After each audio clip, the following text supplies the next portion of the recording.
Hello hello മക്കളെ, ഇന്ന് നമ്മൾ പഠിക്കാൻ പോകുന്നത് 2ാം ക്ലാസ്സിലെ മലയാളം യൂണിറ്റ് 10 സിംഹരാജനും മാൻകുഞ്ഞും. നല്ലൊരു കഥയാണെന്ന് തോന്നുന്നു അല്ലേ? നമുക്കിത് വായിച്ചു നോക്കിയാലോ? നിങ്ങൾ ആദ്യമായിട്ടാണോ ഈ ചാനൽ കാണുന്നത് എങ്കിലൊന്ന് സബ്സ്ക്രൈബ് ചെയ്യൂ. അതുപോലെ തന്നെ ഈ വീഡിയോയ്ക്ക് ഒരു ലൈക്ക് നൽകൂ, നിങ്ങളുടെ ഫ്രണ്ട്സിന് ഷെയർ ചെയ്യൂ. ഓക്കെ. സിംഹരാജനും മാൻകുഞ്ഞും. നമുക്കെല്ലാവർക്കും ഒരുമിച്ച് നായാട്ടിന് പോയാലോ? സിംഹത്തിൻ്റെ ചോദ്യം കേട്ടപ്പോൾ തന്നെ കുറുക്കന് സൂത്രം പിടികിട്ടി. മഹാരാജാവിന് ഇപ്പോൾ പഴയ പോലെയൊന്നും ഓടാൻ കഴിയുന്നില്ല. വയസ്സായി. ഒറ്റയ്ക്ക് വേട്ടയാടിയാൽ മുയൽക്കുഞ്ഞിനെ പോലും കിട്ടില്ല. അതാ ഈ സ്നേഹം. രാജാവല്ലേ, എതിർക്കാതിരിക്കുന്നതാണ് ബുദ്ധി. ആവാമല്ലോ, നമ്മളെല്ലാവരും മാംസം കഴിക്കുന്നവരല്ലേ? കുറുക്കൻ മഹാരാജാവിനെ പിന്തുണച്ചു. മനസ്സിലാണ് മറ്റതൊക്കെ ആലോചിച്ചത്. പുറത്തേക്ക് പറഞ്ഞത് എന്താണ്? ആവാമല്ലോ, നമ്മളെല്ലാവരും മാംസം കഴിക്കുന്നവരല്ലേ എന്നാണ്. അങ്ങനെ സിംഹവും കടുവയും പുലിയും കുറുക്കനും ചെന്നായയും ഒരുമിച്ച് നായാട്ടിനിറങ്ങി. ആദ്യം അവരുടെ വലയിൽപ്പെട്ടത് ഒരു മാൻകുഞ്ഞായിരുന്നു. നല്ല ചന്തമുള്ള പുള്ളിമാൻ. കൊമ്പ് മുളച്ചു വരുന്നേ ഉള്ളൂ. നല്ല രുചിയായിരിക്കും, പുലി പറഞ്ഞു. എങ്ങനെയാണ് പങ്കുവെക്കേണ്ടതെന്ന് വേട്ടക്കാർ തമ്മിൽ തർക്കിക്കുമ്പോഴാണ് മാൻകുഞ്ഞിൻ്റെ കരച്ചിൽ. വേട്ടക്കാർ എന്ന് പറഞ്ഞാൽ ഈ മാൻകുഞ്ഞിനെ പിടിച്ച ഈ 4 പേരും. അവർ പറയാണ് ഇത് എങ്ങനെയൊക്കെയാണ് പങ്കുവെക്കേണ്ടത് എന്നൊക്കെ ആലോചിക്കുകയാണ്. മാൻകുഞ്ഞ് എന്ത് പറഞ്ഞിട്ടാണ് കരയുന്നത് നോക്കൂ. അയ്യോ, എനിക്ക് വിശക്കുന്നേ, വല്ലതും തിന്നാൻ തായോ. ഇതു കേട്ട് വേട്ടക്കാർ കൂട്ടത്തോടെ പൊട്ടിച്ചിരിച്ചു. നീ ഞങ്ങളുടെ ഇരയാണ്, ഞങ്ങൾക്ക് വിശന്നത് കൊണ്ടല്ലേ നിന്നെ പിടിച്ചത്, സിംഹം പറഞ്ഞു. അതെ, ശരിയാ, എല്ലാവരും ഏറ്റുപറഞ്ഞു. അയ്യോ, സത്യമായിട്ടും എനിക്ക് വിശക്കുന്നുണ്ട്, മാൻകുഞ്ഞ് ശാഠ്യം പിടിച്ച് ഉറക്കെ കരഞ്ഞു. മാൻകുഞ്ഞിന് ഇതൊന്നും മനസ്സിലായിട്ടില്ല. ഇവരിതിനെ വേട്ടയാടി പിടിച്ചതാണെന്നോ ഇതിനെ തിന്നാൻ പോവുകയാണെന്നോ ഒന്നും മനസ്സിലായിട്ടില്ല. അതൊരു കുഞ്ഞല്ലേ, അപ്പം അതിന് വിശന്നപ്പോൾ അത് കരയാൻ തുടങ്ങി. ശല്യമായല്ലോ, വിശക്കുന്ന ജന്തുവിനെ തിന്നാൽ നമ്മുടെ വിശപ്പ് മാറില്ല. ആരെങ്കിലും പോയി ഇതിനെ തിന്നാൻ വല്ലതും കൊണ്ടുവരൂ, ഇതിന് തിന്നാൻ വേണ്ടി എന്തെങ്കിലും കൊണ്ടുവരൂന്ന് സിംഹരാജൻ കൽപ്പിച്ചു. രാജാവല്ലേ? രാജാവ് പറയാണ് വിശക്കുന്ന ജന്തുവിനെ തിന്നാൽ നമ്മുടെ വിശപ്പ് മാറില്ല എന്ന്. അപ്പം ആദ്യം മാൻകുഞ്ഞിൻ്റെ വിശപ്പ് മാറ്റിയതിന് ശേഷം അതിനെ തിന്നാം എന്നാണ് സിംഹരാജൻ വിചാരിക്കുന്നത്. കടുവയും ചെന്നായയും ഓടിപ്പോയി തലേ ദിവസം തിന്നതിൻ്റെ ബാക്കി ചീഞ്ഞ ഇറച്ചിയുമായി തിരിച്ചു വന്നവർ. അത് മണത്ത് നോക്കിയ മാൻകുഞ്ഞ് ഓക്കാനിച്ചു. മാൻകുഞ്ഞിന് ആ ചീഞ്ഞ ഇറച്ചിയുടെ മണം കേട്ടപ്പോഴേ ഓക്കാനം വന്നു. ഛർദിച്ചു. ഇതൊന്നും ഞാൻ കഴിക്കില്ല, എൻ്റെ ഭക്ഷണം ഇതല്ല. മാൻകുഞ്ഞ് വീണ്ടും കരയാൻ തുടങ്ങി. മാൻകുഞ്ഞ് ഇറച്ചിയൊന്നും കഴിക്കില്ലല്ലോ. പിന്നെ മാൻകുഞ്ഞിൻ്റെ ഭക്ഷണം എന്തായിരിക്കും? കുറുക്കൻ ഓടിച്ചെന്ന് കാട്ടുചോലക്കരികിലെ ഇളംപുല്ല് പറിച്ചു കൊണ്ടുവന്നു. കുറുക്കൻ അറിയാം മാൻകുഞ്ഞിൻ്റെ ഭക്ഷണം എന്താണെന്ന്. പുല്ല് തിന്ന് തെളിവെള്ളം കുടിച്ച് മാൻകുഞ്ഞ് പിന്നെയും കരയാൻ തുടങ്ങി. ഹോ, ഇതിനെ കൊണ്ട് തോറ്റല്ലോ, ഇനി എന്തിനാ കരയുന്നേ? കടുവ ചോദിച്ചു. എനിക്കെൻ്റെ അമ്മയെ കാണണം, മാൻകുഞ്ഞ് ചിണുങ്ങിക്കരഞ്ഞു. ഇനി ഇതിനെ തിന്നാം. കുറുക്കൻ്റെ വായിൽ വെള്ളമൂറി. ഇനി ഇതിൻ്റെ അമ്മേനെ കാണിച്ചു കൊടുക്കാനോ ഇതിൻ്റെ കരച്ചിൽ മാറ്റാനോ ഒന്നും നിൽക്കണ്ട, ഇതിനെ തിന്നാം. കുറുക്കൻ്റെ വായിൽ വെള്ളമൂറി.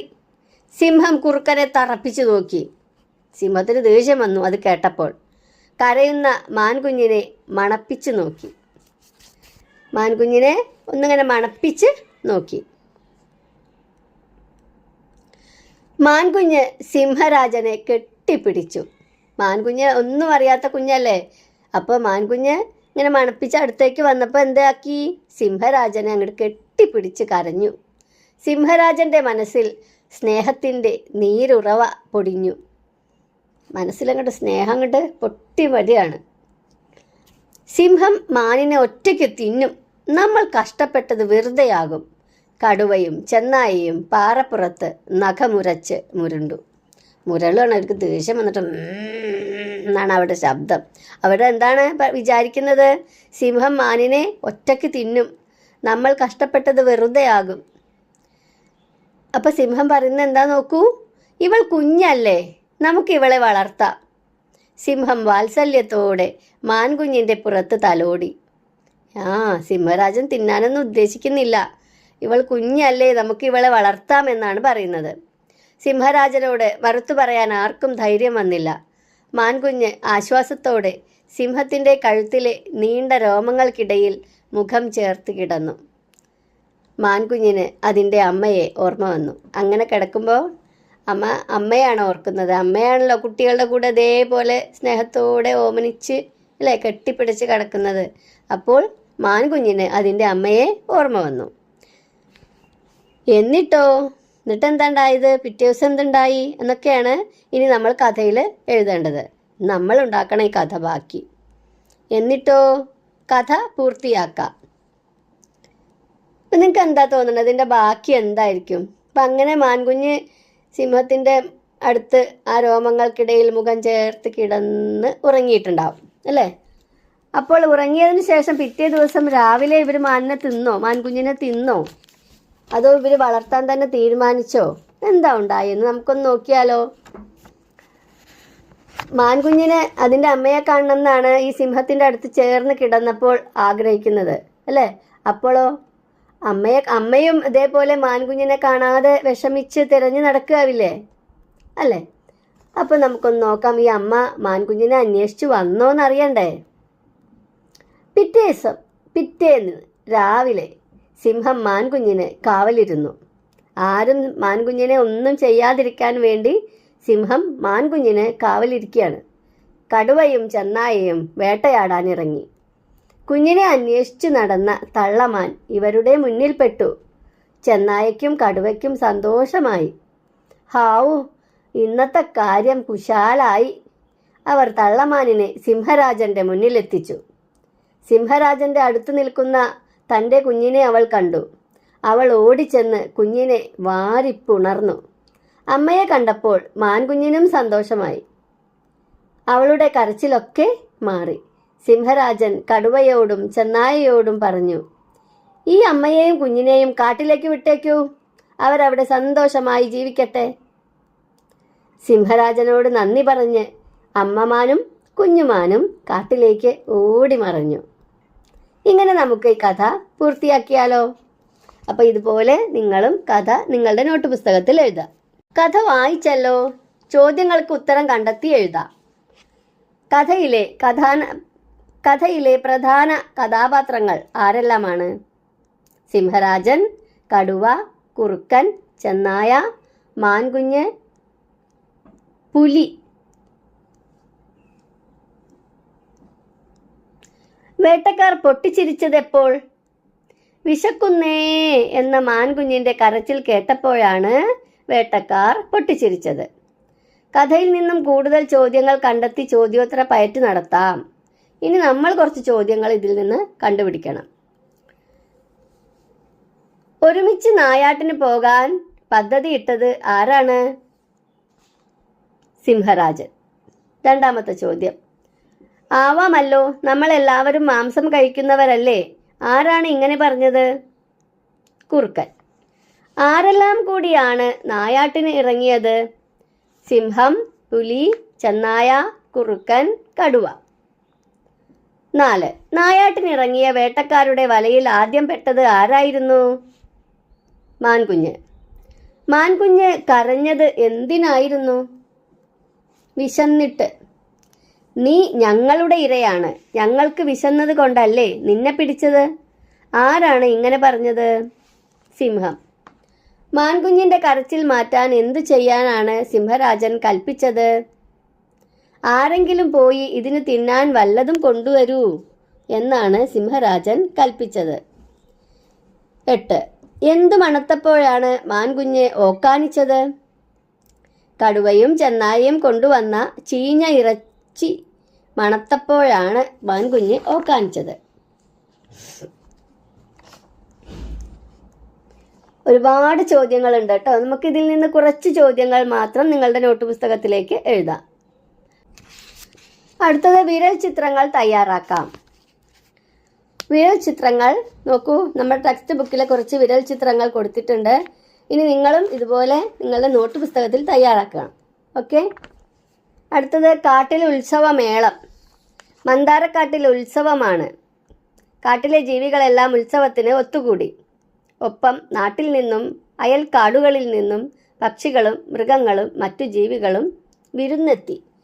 നമ്മുടെ നാട്ടിൽ ഉത്സവങ്ങളൊക്കെ ആയാൽ നമ്മുടെ ബന്ധുക്കാരും കുടുംബക്കാരും ഒക്കെ നമ്മുടെ വീട്ടിലേക്ക് വിരുന്ന് വരാറുണ്ട് അല്ലേ? അതുപോലെ ഇവിടെയും കുറേ വിരുന്നുകാരും ഉണ്ട് കേട്ടോ. ഇവിടെ ഒരു പാട്ട് നോക്കാം. കൊട്ടും കുരവയും കേട്ടുവല്ലോ, ആട്ടവും പാട്ടുമാണ് ഇന്നു കാട്ടിൽ, ചില്ലതൻ തുഞ്ചത്തു തൂങ്ങിയാടി, കുഞ്ഞൻ കുരങ്ങനും യാത്ര പോയി, കുമ്പനും തുമ്പിയും കൊമ്പുമായി, ചിഹ്നം വിളിച്ചു കൊണ്ടാന പോയി, ചാടിക്കുതിച്ചുപോയി ചെമ്പൻ മുയൽ, പാറിപ്പറന്നു പരുന്തുപോയി, ചേരയും അണലിയും ഇഴഞ്ഞുപോയി, കാട്ടലി മണ്ണും തുരന്നുപോയി, പുള്ളിമാൻ തുള്ളിത്തെറിച്ചുപോയി, പുള്ളിപ്പുലികൾ പതുങ്ങി നീങ്ങി, കാട്ടിലിൻ നാട്ടവും പാട്ടുമുണ്ടേ, കൂട്ടരെ നമ്മളും പോകയല്ലേ. നല്ല രസമുള്ള പാട്ടല്ലേ? ഓരോരുത്തരും എങ്ങനെയാണ് കാട്ടിലെ ഉത്സവത്തിന് പോയത് എന്നതിൽ പറഞ്ഞിട്ടുണ്ട് അല്ലേ? ആരൊക്കെയാണ് മന്ദാരക്കാട്ടിലെ ഉത്സവത്തിന് പങ്കെടുക്കാൻ എത്തിയത്? ചിത്രം നോക്കൂ. ആനയുണ്ട് അല്ലേ? ആനയുണ്ട്, പുലിയുണ്ട്, മാനുണ്ട്, മുയലുണ്ട്, പിന്നെ കുരങ്ങനുണ്ട്, പരുന്തുണ്ട്, എലിയുണ്ട്, അങ്ങനെ പാമ്പുണ്ട്. ഒരുപാട് പേരുണ്ട് ഉത്സവത്തിന് പങ്കെടുക്കാൻ വന്നിട്ട്. അഭിനയിക്കാം. ഉത്സവമേളത്തിനെത്തിയ ജീവികൾ എങ്ങനെയാവാം വന്നത്? അഭിനയിക്കാം. കുരങ്ങൻ വന്നത് എങ്ങനെയാണെന്നാണ് പറഞ്ഞത്? ചില്ലതൻ തുഞ്ചത്ത് തൂങ്ങിയാടി എന്നാണ് അല്ലേ? തൂങ്ങിയാടിയാണ് വന്നത്. ചില്ലയിൽ തൂങ്ങിയാടി. അടുത്തത് ആന. ആന എങ്ങനെയാണ് വന്നത്? നടന്ന് നടന്ന്. മുയൽ ചാടിച്ചാടി. കാട്ടലി മണ്ണ് തുരന്ന്. പുള്ളിപ്പുലി എങ്ങനെയാണ് വന്നത്? പതുങ്ങിയാണ് വന്നത്. പതുങ്ങി നീങ്ങി. പാമ്പ് ഇഴഞ്ഞു നീങ്ങി അല്ലേ? ചേരയും മണലിയും ഇഴഞ്ഞു നീങ്ങി. പരുന്ത് പറന്നും വന്നു. പേപ്പർ ഉപയോഗിച്ച് മൃഗങ്ങളുടെ രൂപം ഉണ്ടാക്കാം. എങ്ങനെയാണ് പേപ്പർ ഉപയോഗിച്ച് മൃഗങ്ങളുടെ രൂപം ഉണ്ടാക്കുക? നായ, ആന, മുയൽ ഇവയെ ഇതിൽ പറഞ്ഞതുപോലെ വരച്ച് വെട്ടിയെടുത്ത് ശരിയാക്കി നോക്കൂ. അടിപൊളിയായിരിക്കും. ഓക്കെ. വായിക്കാം. കുഞ്ഞിയുടെ കരച്ചിൽ. മ്യാവൂ മ്യാവൂ. കുഞ്ഞിപ്പൂച്ചയുടെ കരച്ചിലല്ലേ കേൾക്കുന്നത്? അവൾ എന്തിനാവും കരയുന്നത്? നമുക്കൊന്ന് വായിച്ചു നോക്കാം. എന്തിനാ കരയുന്നതെന്ന് നോക്കാം അല്ലേ? അമ്മയോട് ചോദിക്കാം. എനിക്കറിയില്ല, അമ്മ പറഞ്ഞു. അമ്മയോട് ചോദിച്ചു എന്തിനാണ് കുഞ്ഞിപ്പൂച്ച കരയുന്നത് എന്ന്.